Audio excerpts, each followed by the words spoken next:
Hey friends, imagine being a young man in your early 20s. You grow up with dreams, ambitions, and maybe a little pride in the fact that you're an American citizen. You're visiting your family's homeland, spending time with your roots.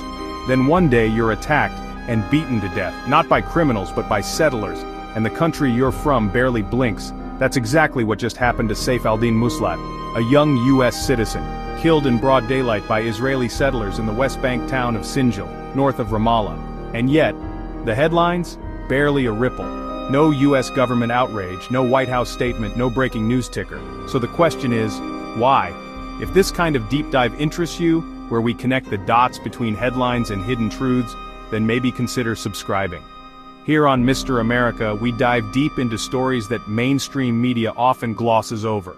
Let's talk about what really happened, why it matters, and what it reveals about a growing global double standard. Who was Seif al-Din Muslat? He was a young Palestinian-American, early 20s.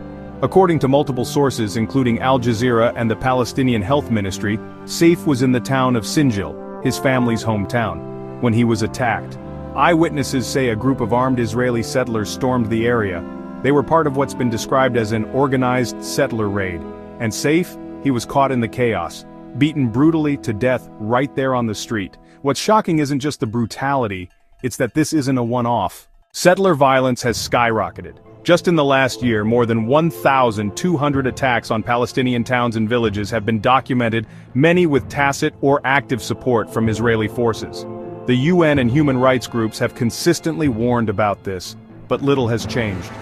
The West Bank, a region already under military occupation, has seen a wave of ethnic displacement, home demolitions, and now, more frequent settler-led violence.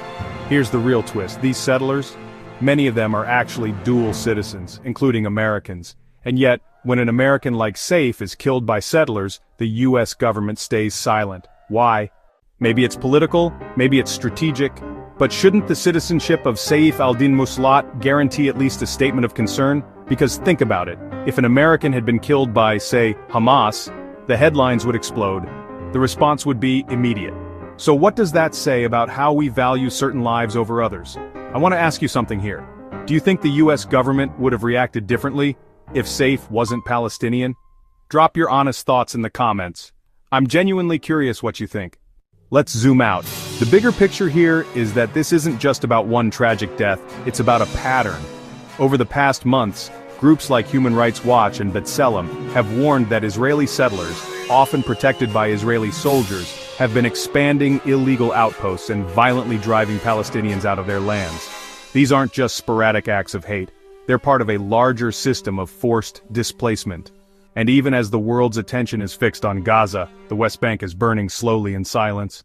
And while President Biden has issued strong support for Israel's right to defend itself, there's been no mention of the growing violence by Israeli settlers, no condemnation of the death of Seif, nothing. Imagine that, a US citizen, killed, and silence. That silence, it's deafening.